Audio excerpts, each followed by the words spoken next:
All right. Thank you for staying with the Monday Report. Town Hall session begins right now, live from county number 17, Makueni. This is this hotspot for the Devolution Conference, the 7th annual Devolution Conference. We're calling it the final one because after this, it will be biannual. There's a special focus on climate change, and for good reason. I have the experts with me. They'll tell you, not me. Let me introduce them real quick. His Excellency James Ongwai, Vice Chair, Council of Governors, and Chair, Steering Committee of the 7th Annual Devolution Conference. Also, the Kisi Governor. Thank you so much for making time for us. Thank you very much, Trevor. Mr. Peter Oluoch Odengo is here, Head of Climate and Finance and Green Economy at the National Treasury Unit, and also Program Coordinator FLOCA, which is Financing Locally Led Climate Action Plan. Thank you so much for making time for us. And His Excellency Professor Kivuta Kibwana, Host Governor for Makueni. Asante sana for making time for us. His Excellency James Nyoro, Governor for Kiambu, sent in his apologies. He couldn't make it today. He'll pass by tomorrow. Governor Kibwana, I'll start with you. As the Host Governor, this is finally happening, but it was postponed for quite some time. What was the sentiments of the people here in terms of the expectations for business, and how did you mitigate that? And now we are here today. Of course, and first of all, let me thank you for having us today so that we can talk about the conference. The business people are not just the business people, but many people in Makueni who were anticipating Kenya visiting them were disappointed once, disappointed a second time in March of last year and August of this year, when the conference didn't happen. Because of course, people had prepared, particularly business people, they had prepared to do business as of course others became part and parcel of the conference. But again, it was understood that COVID was unavoidable. You couldn't just do anything during that season. Yeah. And to protect all of us, we had to defer to what the Ministry of Health told us, the National Ministry. But particularly from the point of view of the Council of Governors and also national government and the county government, we have deliberated with the various stakeholders, including the county itself, Makueni County, which actually lost a lot because of these postponements. But we are happy, we are here, we are going to have our conference, and all will be well that ends well. Brilliant. Mr. Dengo, you know, you are the expert in this. Why is having a conversation around climate change so important at this time? Thank you very much, Trevor. It is very key because this is coming just a few weeks after there was a intense global meeting in Glasgow, where the key thing which was being discussed in Glasgow is to finalize the Paris Agreement, which started 5-6 years ago, but because of challenges could also not be finalized last year, as the governor has just said. But the good thing again that this debate is happening today is that there are some fundamental agreements that came out from Glasgow, COP26, that has got a direct bearing to what will happen beyond this conference. Particularly, one of the things is where to take the money where it is needed, and that is the subnational or within the county and at the local level. And then the second one is that if you look at what came also, adaptation also now got a very significant mention, understanding, and reflection at the global community, because that is our preference and our priority. But finally, building the local resilience, minimizing the climate shocks to the poorest people, particularly youth, women, and people with disabilities, is the key to go forward for the developing countries like Kenya, Africa, and small islands. Okay. Governor Ongwai, you are the chair of this steering committee of the 7th Annual Devolution Conference. How are you going to ensure that this is a smooth sail? We're dealing with COVID-19 now. I see there's a lot of seats here. We're expecting more than 3,000 people. How will you ensure this is a smooth sail? Thank you very much, Trevor. And let me thank not only you, but your entire station for the informative nature in which you deal with issues that relate to our country, Kenya.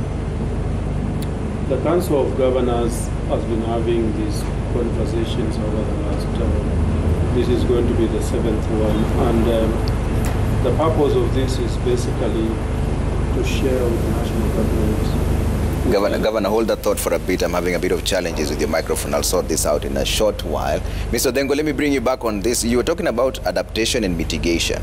At this point in time, are we too far gone that we should now just be thinking about adaptation, or what should we be doing now? Should we be stopping this wheel? Can we reverse it really? Is there a reversing climate change, or should we just adapt to the new normal?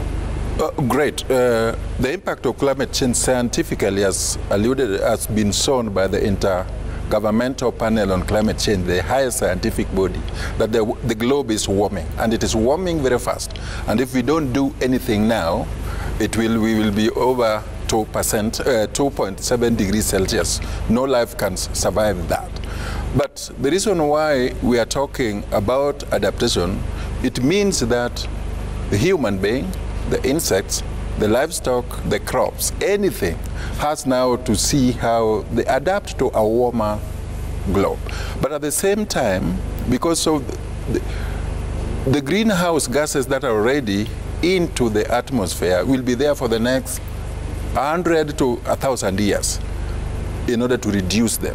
So mitigation is still also very, very important, because we have to reduce or avoid this concentration of greenhouse gases that we are emitting into the atmosphere. Now, if we do that and then contain and avoid that, and at the same time now build the resilience and also make the people to adapt the livelihood system, then we will be having what we will be talking about, the so-called the net zero, the net zero balance by 2050. So we have to see how we survive during this transition period, but at the same time we have to mitigate. But on us, Kenya is only emitting less than 0.01% of the greenhouse gas emission. But the impact of climate change, particularly floods, drought, all these diseases, is enormous. So we need to adapt to that. We need to mitigate and build that. We need to resources to make the people there. That is why it is so serious to adapt, but at the same time, the other guys who are emitting has to stop that. We have a chance, we have to do it. Prof, like Mr. Dengo is saying, we have a chance and we have to do it, but it's a collective responsibility. What is the role then of counties to ensure that we counter climate change in everybody's little own way in their own backyard? I think to some extent Peter did mention what we need to do, because even when there are conversations at the international level or global level, ultimately it is at the grassroots level, at the local level, at the subnational level, where the real action, like in terms of getting the communities to deal with the effects of climate change. This is what we need to capacitate our people to be able to deal with when there are these floods, and when there is drought, and when there is deforestation, and when there is pollution, and when there is that, and to make them know that they are actors to really prevent, those gullies and even conflicts because of, for example, when there is not enough water and grass and people are fighting. So at the end of the day, there's a lot of work in our country to be done at the local level, but of course at the international level, where now some of the funding comes from, this is where the agreements that are being made, they must be actualized so that there is a resource flow from the north to the south, because the north in many ways is a major culprit in terms of these ill effects of climate change, in terms of those emissions that Peter did mention. And that is why we are very proud, the counties, if it is a policy, climate change, action policy, the laws, like 33 of us counties have been able to make those laws, dedicating a fund so that as even the Catholic bishops were meeting, and they said really there should be a commitment from this meeting about even the local, the subnational as well as the national, how much money is going to go into climate change action. And even the youth before Glasgow, the youth themselves of Kenya were actually talking about real dedication.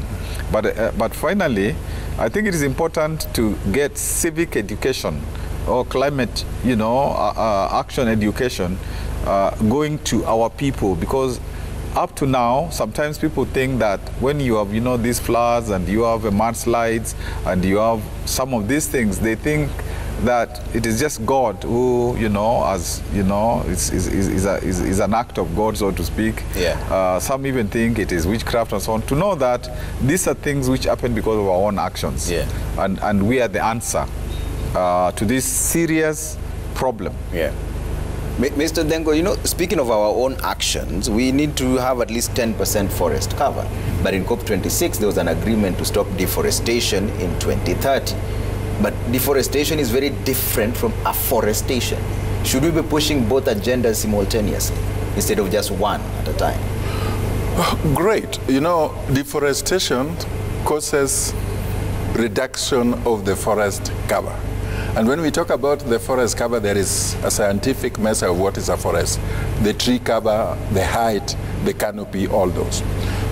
Truly, we need to be championing a multifaceted approach, which is addressing wide-scale landscape degradation, and at the same time undertaking what we call a massive tree growing or afforestation program, which is incentivized as part and parcel of a business case innovation. Because to plant, for example, currently we are at approximately 7.4% of the total country, which is below the international required 10%. Yeah. But to move from 7.4% to 10%, which is just the bare minimum, we need about 4.2 billion trees.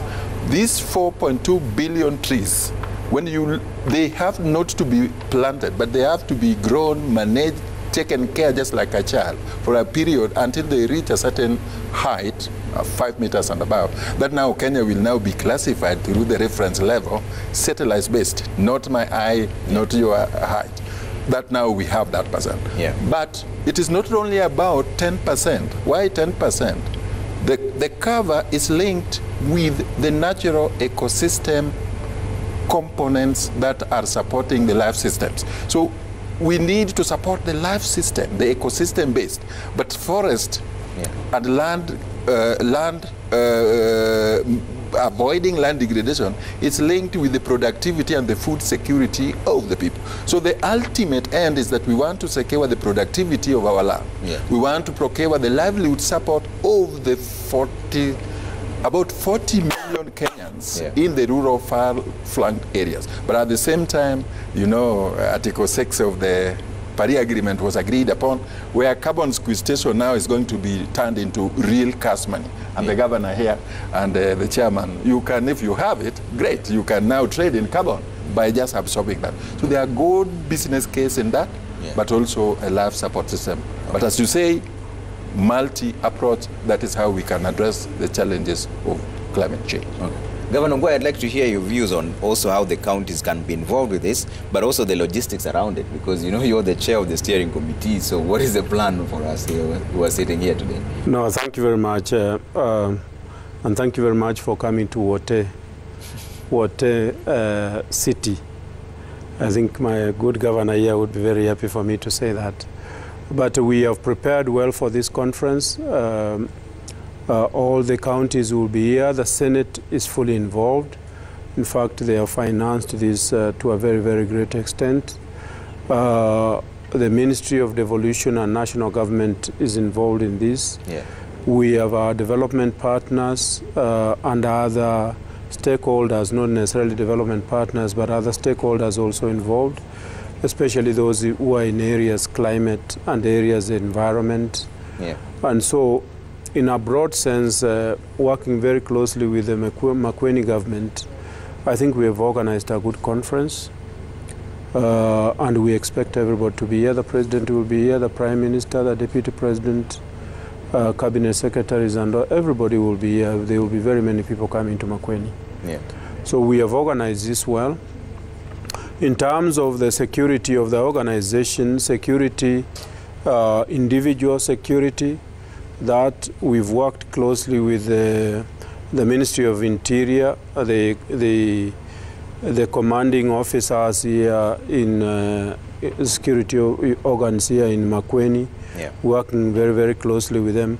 But in terms of the security, health security, we have also been discussing with the government of Makueni about on issues related to COVID-19, and I think they have received more vaccines than any county that I know of. So that they were vaccinating not only the officers that work in the county government, but all the stakeholders that are going to come here. And you also do know that everybody who is coming here must be having a COVID certificate that they have received the 2 jabs.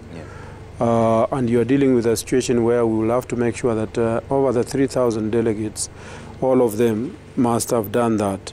Indeed, I want to use this occasion to indicate to all the delegates who are coming that they can actually download the certificates online, so that by the time they come here, they have them in hard copy. That will ease registration instead of the officers actually checking online to see if they have got the certification. So we expect that everybody will come with copies of their certificates, because it's very easy to download it online. And everything, to a certain extent, has been made. You can see the main plenary hall is ready. The meeting rooms are all ready. The areas where we have got where various counties are going to showcase what they do, even in terms of business, that is also ready. So by the time that the participants come here tomorrow, this place will be good to go. And Governor, you, as the steering committee and also as a governor yourself, the role of counties in this. The last time we spoke, you said the reason why climate change conversations are hard to talk about is because they've been vastly politicized. People think that it is not right. Well, how can this be turned around so that people see the impact and the urgency of this conversation?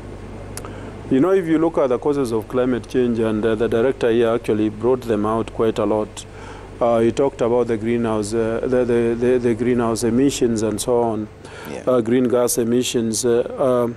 But deforestation for us in this country is probably one of the major ones. Because we may not be in that area of greenhouse gas emissions. I know that we probably are also contributing, but to a very negligible extent. I think our biggest problem is deforestation, which leads to very many problems. It leads to the water towers, actually most of them drying up. If you come to the counties, you find you are doing a bowl, and within a very short period, that bowl actually dries up. And you remember when we talked, I told you, I gave you an example of a river at home, which I used to swim when I was a young boy. I used to go there and swim. But there was a lot of water. I can tell you, you can take that to the bank. There was a lot of water. And I think the Governor Makueni here might probably be having a similar story.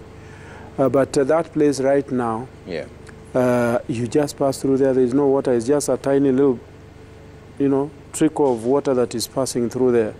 And you're talking about a period, about 3 or 4 decades, almost 5 decades that has happened. And that shouldn't happen, because then what are we actually saying about our children and our children's children? What, in the broader sense of posterity, what is it that we as leaders, what are we leaving for them? I did talk about ethnicization of the issue of especially deforestation, because you've seen it quite a lot. It was quite common in Mau Forest and other areas where those who are in forest, where our major forests, when they were being moved out, they're basically saying that it is a community that is being messed up. But what they don't realize is that they are not only messing the community, they are messing everybody in this country, both downstream and upstream. I think it's turning around. The leaders are starting to appreciate that fact. And even in that particular region, the owners of that forest were actually making a lot of noise. and you know what I mean. So if we could accept reality, and also for those of us who have traveled, who have gone out to developed countries, go to any country. Even when you are in the aircraft and you are landing, you can see the seriousness of their forest cover. Yeah. They are very, very, very, very serious. And if you have a good forest cover, you definitely are going to have a good climate. You definitely are going to ensure that there is food security in your own country. And if there is food security, there is going to be attendant developments. There is going to be reduction in conflicts. Fighting for survival, fighting for grazing, fighting for so many things. So, and for those counties, because we are rural counties, those counties that are overpopulated, you have the Kiambus of this world, you have Kisii, where we have about 1,200 people per square kilometer of land. So we are completely overpopulated, but we're still growing. The population is continuously growing. So ultimately, what are you having in these counties? You are going to have urban centers or metropolitan areas in these counties. How are you going to feed your population? These are the hard questions that we must ask ourselves as leaders of the moment. Because as leaders, I believe we are all transitory. We have to make this world a better place than we found it. Okay. I have to take a quick break here on the Money Report Town Hall session. When we come back, I see some of your comments here online at Trevor Mbidi at Citizen TV Kenya. Use the hashtag Monday Report. We're back in just a bit. Then we wind up on this conversation on how to deal with climate change and your role as well as a citizen to ensure that we reverse this. All right, see you in a bit.